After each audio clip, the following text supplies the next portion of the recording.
Hi everyone, welcome back. I want to start a series called The Awakened Child. So it's going to be a bunch of videos on the parent-child relationship and how to have a better relationship with yourself, with your parents, and how to have a conscious relationship with your parents.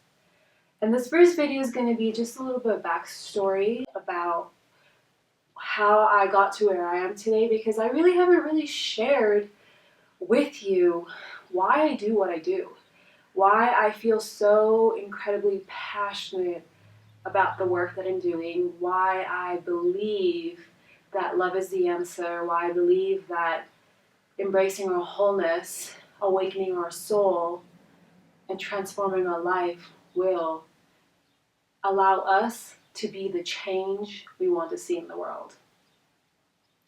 So I was born in India. I was born in 1989 to really young parents. My parents were 21. In India, it's a custom to get married really early and to have kids early. So my parents were born in rural India, and they had a very, very, very modest life. Poverty, very struggle. That's what I would say. They didn't have a lot of amenities. They didn't have anything. I was born in a really, really small town, and the opportunities were zero. And the opportunity for me to come to the United States and live the life that I'm living right now is probably 0.00001%. That's why I know my life has meaning and value, because of where I live. I live in a first world country, and I have access to internet. I have access to sharing my voice through this medium of YouTube, this medium of blogging, through the medium of social media. So when I was, I think, under a year, maybe between a year and two, my dad left and came to the United States because he had an opportunity for a better life here. So I am a child of immigrant parents. And I am so thankful that my parents migrated to this country and gave me the life and the opportunities that I have today, because it has changed my life. And so when my dad was living in the United States, my mom, my sister, I'm the oldest child, so my mom and my sister and me were in India living while my dad was here. We were apart from him for 5 years. So I think I saw my dad, I think once or twice. I'm not really sure. I was too young to remember how often I saw him in those 5 years. But in those 5 years, I got sent to live with relatives. So I lived a year with some relatives, another year with some relatives, and another year with other relatives. And when I was living with my relatives, I didn't have my parents. My parents weren't my guardians. My uncle, my aunts, they were my guardians at the time, because my mom was taking care of my sister, who was 19 months younger than me, and my dad was in the United States. And that time, I felt very alone. I felt very abandoned. I was two and 3 years old at the time. I went through a lot of abuse at the time, and my whole perception of what I thought was family, what I thought was reality, was completely molded in this very toxic, very negative, very unloving environment that no 2 or 3-year-old should ever have to go through. And because of that, it instilled a lot of fear within me. It instilled a lot of feelings of abandonment, and I grew up never feeling like I was loved. And so it really heavily affected the relationship I had with my parents moving forward, but most of all affected the relationship I had with myself. And so when I finally got to have the opportunity to move in with my dad, who lived in the United States, and migrate to the US with my sister, my mom, and me, my life completely changed. English is my second language. I was born speaking Hindi. I didn't know what the world was like. I lived in this really small farming village in India, and all of a sudden I'm on an airplane moving to the United States, headed towards Washington, D.C., and I just remember thinking this world was foreign. This world was alien-like, because I'd never even seen a white person in my life. I couldn't even speak English. And then I got pushed into the first grade not knowing a single word of English. And I was so painfully awkward and shy because of the abuse that I had gone through as a 2 or 3-year-old, that I had a hard time making friends. I didn't know what to do. I didn't know how to fit in, and I didn't have anyone that I could relate to, anyone that I could talk to. It was just a very dark period in my life, and majority of my childhood and teenage and adolescence years have been dark, have been very uncomfortable, very I would say suffering filled. But today I realize that suffering is, we're the cause of our own suffering.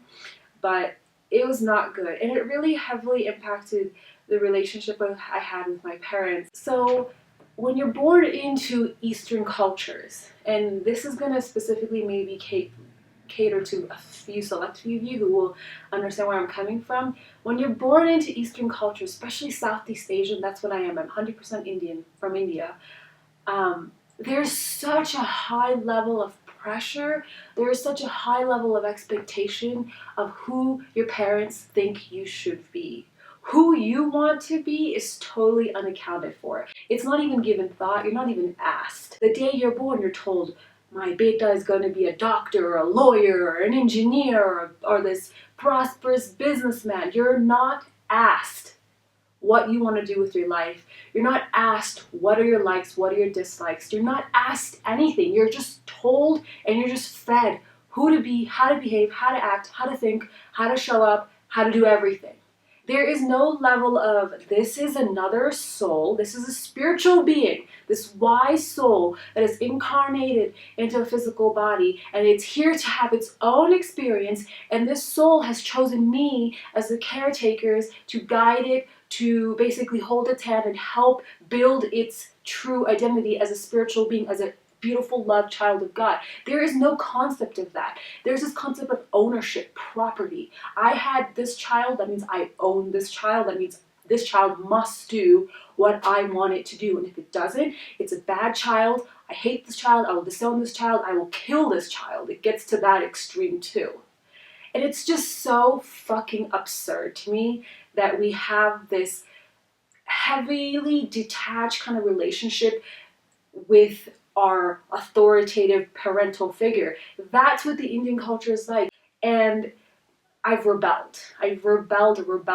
I've questioned. I have spoken back. I have never just taken somebody's word for why I should do what I do. And when you're that kind of child who's an independent thinker and wants to make its own choices, wants to make its own decisions, wants to live its life on your own terms, you get so much shit from your family. And I did. And ever since I was 21, I've had to basically take full responsibility for my life because I chose a different path than the path my parents wanted me to be on, which was to be a doctor, and I didn't want to be a doctor. And it was the hardest thing that I've ever had to kind of do, was that when you know what you're doing is not for you, and you know your heart's not in it, it's not something you love to do, but the pressure is so heavy on you to be this doctor, this expectation your parents have of you, you don't know what to do with the disappointment of someone else. You feel so much guilt and so much shame for the mistake you've made, but it's not really a mistake. It's you standing up and saying, I don't want that life. I want this life instead, because I deserve to make my own choices. I deserve to follow my passions. I deserve to do what expands me, what grows me, but most of all, what fully will serve me, and what serves me I know will be of service to the world. That was my mindset. I didn't know what the hell that was at the time, but I was such a huge disappointment. And to this day, I still get the feeling from my parents that I'm never going to be good enough. But I don't react to it anymore. I'm just like, okay, I'm not good enough for you, but I'm good enough for me, and that's all that matters. I know I am more than good enough, and I don't need someone else to tell me that I am. So that's kind of a little bit of a backstory about why I have so much to say about the parent-child relationship and how I became this awakened child. I actually have a quote that I just read today from Eckhart Tolle, which I want to share with you, which kind of sparked me to make this video and fully just go with it, because this video is very vulnerable. It's because I'm sharing so much of my life and so much more of the behind the scenes of my life, and these series I want to start called The Awakened Child is me putting myself out there in a very vulnerable, a very raw, real way, because I want to help people. I want to help people understand that they don't have to be defined by their cultural conditioning. They don't have to be defined by their upbringing. They don't have to be defined by their circumstances. But most of all, they don't have to be defined by the people in their life. If your parents want something from you, you don't have to give it to them. You owe nothing to anyone else. The only person you have responsibility, control, and owe something to is yourself. So I want to read this quote to you real quick. Right now, we're being given the experience we need to raise our consciousness.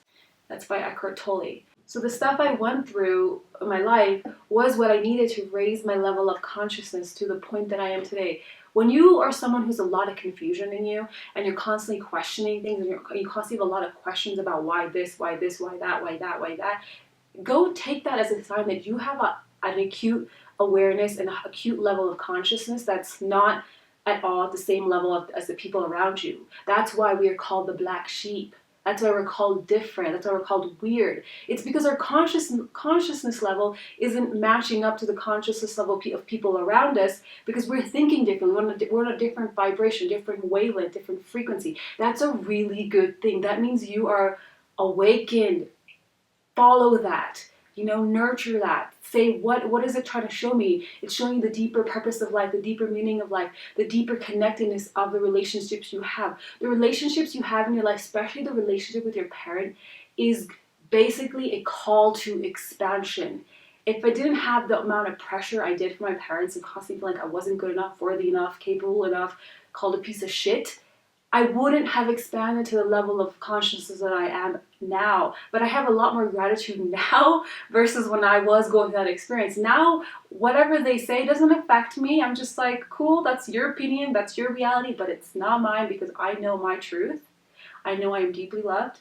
I'm a spiritual being. I'm having an infinite, limitless experience of myself in a physical body, and that's beautiful. And I can have so much gratification, and I can have so much appreciation for you being my parents, because you're showing me my light. Because if there was no darkness in my life, I wouldn't know the capacity and the brightness of my light. So this is kind of the new series I'm starting. If there's any specific topics you'd like to see, or any specific questions you want me to answer in these series called The Awakened Child, which is the relationship between you and your parents, leave them in the comments below. Tell me what you think. Tell me exactly what you'd like to see more in this series. And I'm really excited to bring this new kind of more raw and authentic conversation with you. I hope this will serve you. I hope this will help heal all the wounds that you have right now. But know that you are always whole, you're always worthy, and you're always loved. I love you so much. Have a blessed day. Take care. Stay open.